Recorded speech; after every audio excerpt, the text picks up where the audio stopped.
At the FIFA Women's World Cup, Canada's team has been focused on the field. But behind closed doors, they've been busy negotiating a new compensation deal.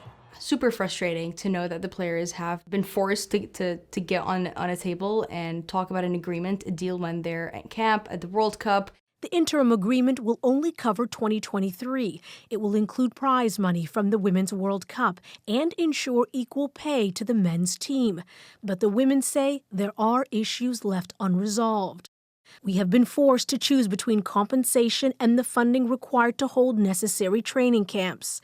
We are disappointed to find ourselves without a more complete agreement at this crucial stage in our calendar. This isn't over. So this isn't a win. This isn't a win. It's embarrassing that a national sport organization has put our national teams in this kind of position in the first place.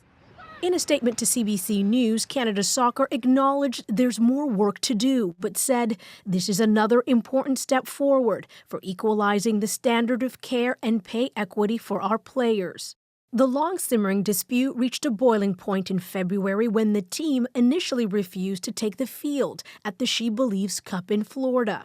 Then in March, appearing before a parliamentary committee, team captain Christine Sinclair testified that when she raised her team's concerns to former Canada Soccer president Nick Bontis, the president of Canada Soccer listened to what I had to say, and then later in the meeting referred back to it as, quote, what was it Christine was bitching about?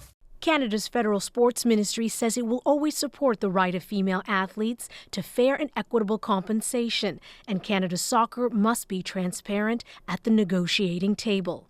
Idil Musa, CBC News, Toronto. Our Lindsay Duncombe is in Melbourne, Australia, where the women will play their next World Cup game on Monday. Lindsay, any reaction from players there outside of that statement?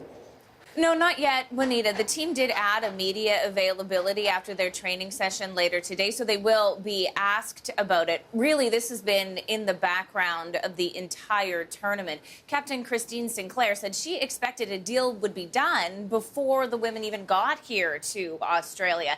The message has been, it's almost done, ready to be signed. Let's talk about soccer. So I think it's fair to say that when we do talk to the players later today, there will be some relief that this deal has been done, even if there is disappointment in the contents. And all of this is happening ahead of a huge match for this team. Absolutely huge. It's pretty much do or die against Australia. The host team are known as the Matildas, and the Matildas lost an upset to Nigeria, really throwing the group way open. And what that means is that Canada needs either a draw or a win to guarantee that they'll move out of the group stage. Australia does not want to give them that. In fact, this entire country is rallying behind their women.